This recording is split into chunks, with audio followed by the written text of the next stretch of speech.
Hi, everyone. Welcome to the Dee-Brief with Dr. D. I am your host, Dr. D, and I'm excited because today is our first episode for 2026. I waited a little while before doing the episode because there was a lot coming out in the beginning of the year, and I wanted to really think about how I wanted to start the year. So before I get into that, let me tell you about this podcast. For those of you who may be new to our listening audience, this is the Dee-Brief for Dr. D.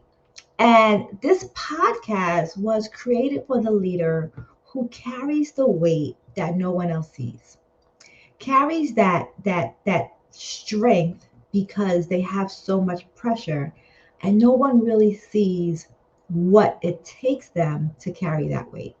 So if you're an entrepreneur, if you're an executive, if you're a founder of an organization, or even if you're a decision maker, but especially if you are the person that people come to on a regular basis because they depend on you, you are the go to, you are the problem solver, you are the strength, you are the peace, then this is the space for you. This is the podcast for you. This is for that person. This is for you. So we're at the beginning of 2026. And I wanted to really make sure that we started this year differently. I waited a while because I didn't want to start with hustle. I didn't want to start with pressure. I didn't want to start the year with just another list of goals, right? We end the year with our New Year's resolution and here are all the things I'm going to accomplish. I didn't want to do that this year for our podcast.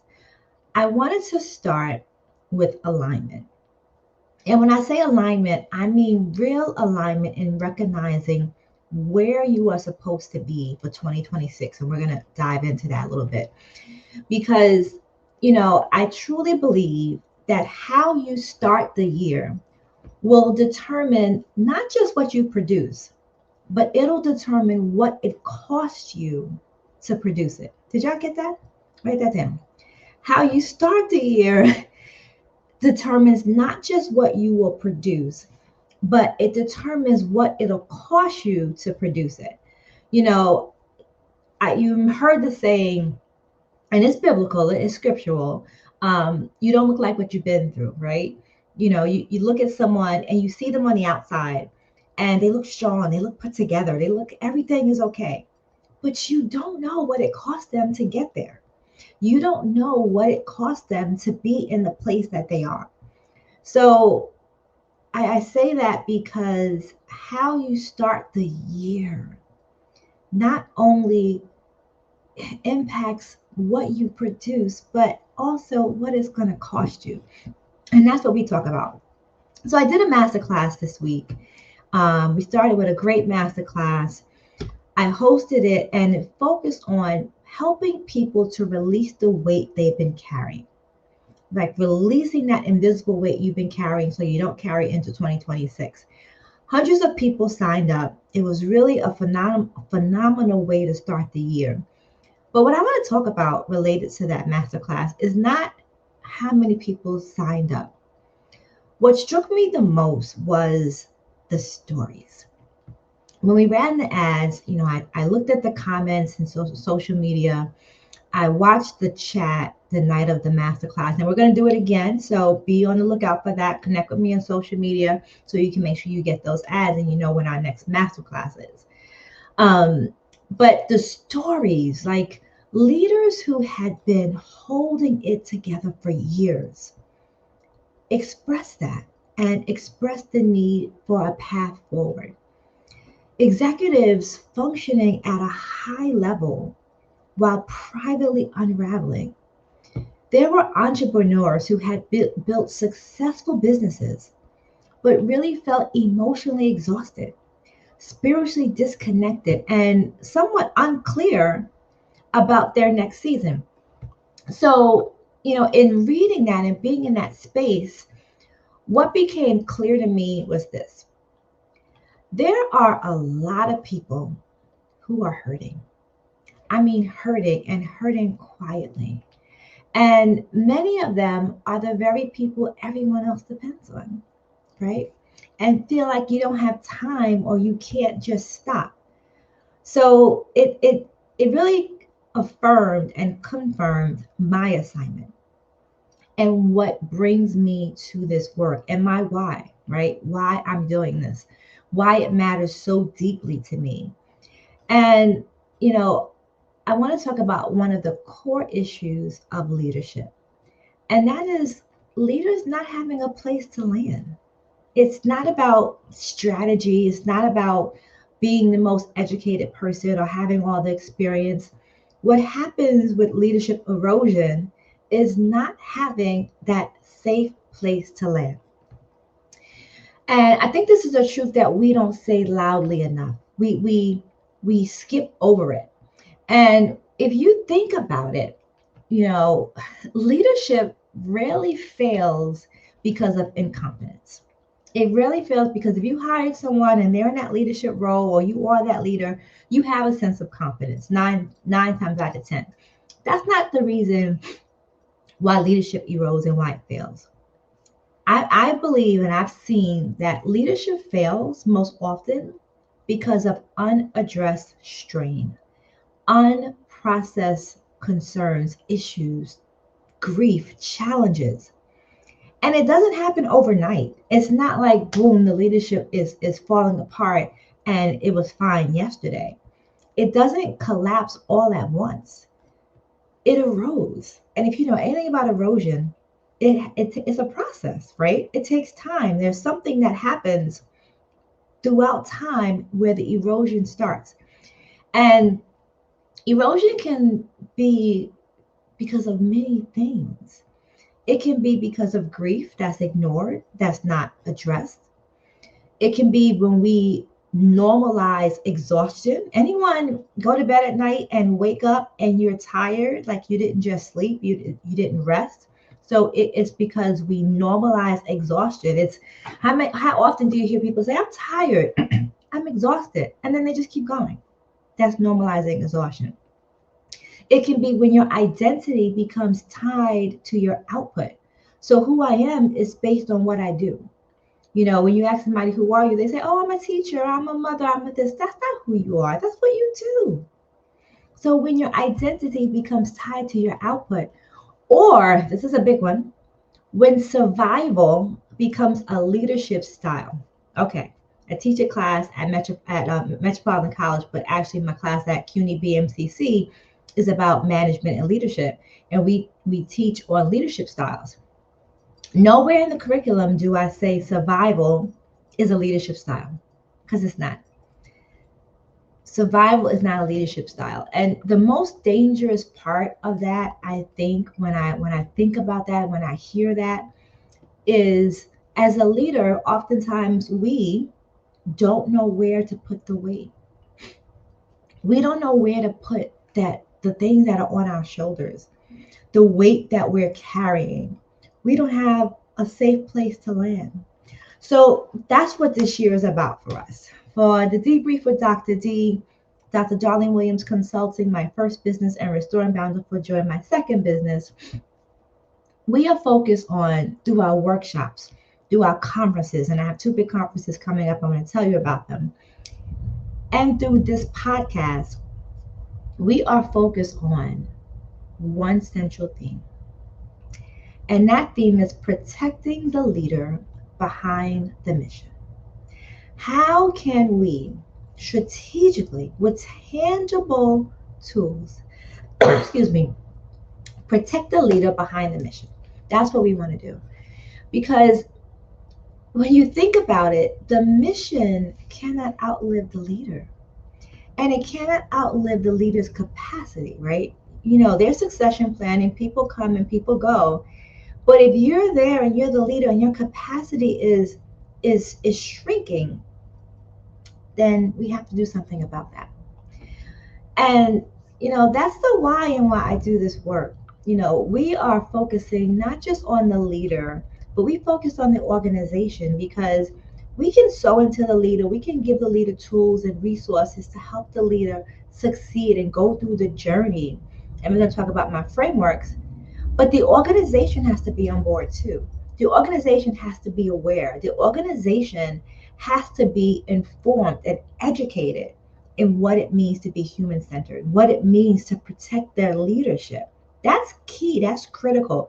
That is, if you look at any job description for an executive role, one of the main goals is for the executive, the leader, to be able to protect the people, to protect the team.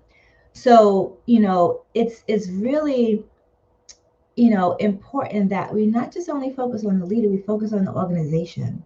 And that's what we are doing with the Dee-Brief with Dr. D and this year through our programs. I want to share a little bit about my story for context, for those who may not be familiar, because I didn't arrive at this work because it was trendy. We see a lot of things and a lot of consultants, a lot of coaches who may be doing things because it's trendy, because it's what sells, it's what's happening, it's what's popular right now. That's okay for some people, but that's not why I'm here.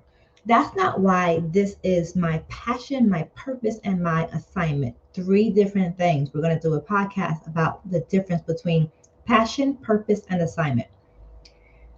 I arrived here because I've lived the cost of leadership without alignment. My pastor started, this year with us focus on understanding our assignment and recognizing what our assignment is. And when you don't recognize that, there's a cost to that. So I've arrived here because I have lived the cost of leadership without alignment. I know what it means to lead while grieving. I know what it means to perform while hurting, to carry responsibility while navigating personal loss, while navigating identity shifts, and the pressure that didn't stop because people expected things to keep going no matter what was going on. And you and I have to learn how to navigate that through our journey. And we're going to help you with that. I learned personally and professionally that ignoring that internal disruption, it doesn't make it go away. It just makes it louder later.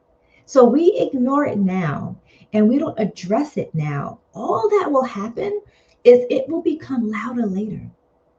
And it was that realization that became the foundation for one of my frameworks that I developed. And, I spoke about this in my masterclass. My frameworks were developed from experience. And this one framework is called the LifeQuake Framework. And it's amazing because this framework is really something that we all have and we all do. We don't even realize it. So let me just take a few minutes and give you some tidbits about my LifeQuake framework and help you to understand a lifequake. When you go through a lifequake, it's not a breakdown. It's not I'm falling apart. It is really a disruption that can reveal to you in your life what can no longer stay the same. Something's happened and now things are not the same. And we have to acknowledge that. It can show up in different ways. It can show up as burnout. It can show up as grief, and I felt both. It can show up as major life transitions, loss of your clarity, or even a really, really quiet realization that what used to work for you doesn't work anymore. It just doesn't work anymore. And the problem isn't the lifequake. The problem isn't the event that's happening that's causing the lifequake. That's not the problem.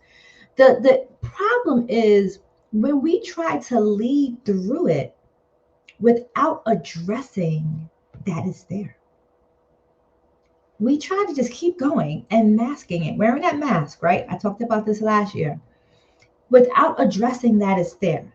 So my signature LifeQuake framework, it really helps leaders do a couple of things. And you must get in one of our cohorts. It's 12 weeks, and we go through giving you the tools and strategies. And this is what happens as a result.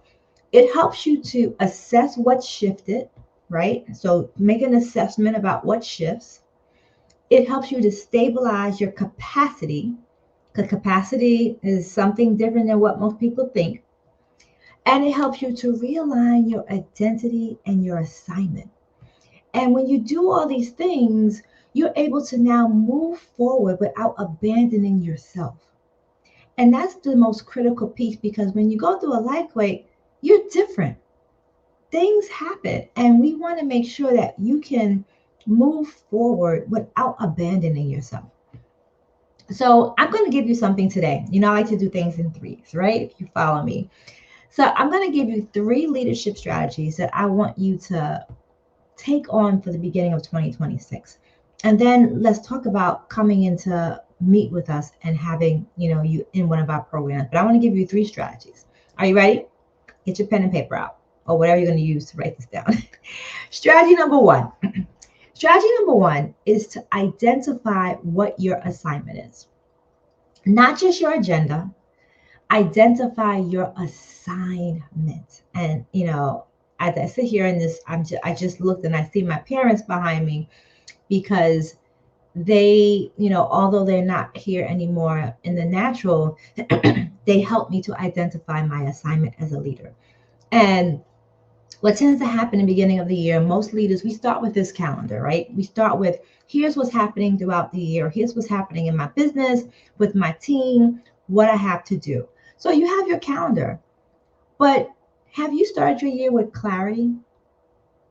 Do you have just a calendar, or do you also have clarity? Your assignment is not everything on your to-do list. Everything on your to-do list is for some people to do for you. It's for others to pitch in. It's to get that support. And then there are the things that you're supposed to do. But your assignment is not your to-do list.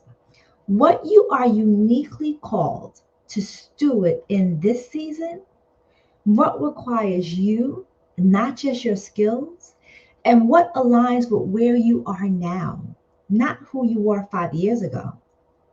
That's your assignment. That's your assignment. Let me just tell you that again. What you are uniquely called to steward in this season, what requires you as a person, not just your skills, and what aligns with where you are now, not where you were 5 years ago, that is your assignment. So how do I find that, Dr. D? I want you to ask some questions. I want you to ask yourself, what am I supposed to focus on this year? What am I supposed to focus on this year? What am I allowed to release? What is something that I'm allowed to not have attached to me anymore, right? What am I allowed to release? And what expectations am I carrying that no longer fit me this season? What are those expectations that I need to get rid of, that I should not be carrying anymore, that I need to release this season? Because when we as leaders confuse busyness, like all the things on our calendar, with our assignment, guess what gift you're going to get? Burnout. That's going to be your gift. Busyness is not your assignment. Burnout will absolutely follow. So I want you to think about that. Okay, that's strategy number 1. Strategy number 2 is, I want you to stabilize your capacity before you scale. Stabilize your capacity before you scale. If your capacity is limited, if your capacity is already strained and you're trying to scale, we want to all get bigger. We all want to grow. We want to have impact. We want to have reach. But if your capacity can't match that, you're going to fall apart.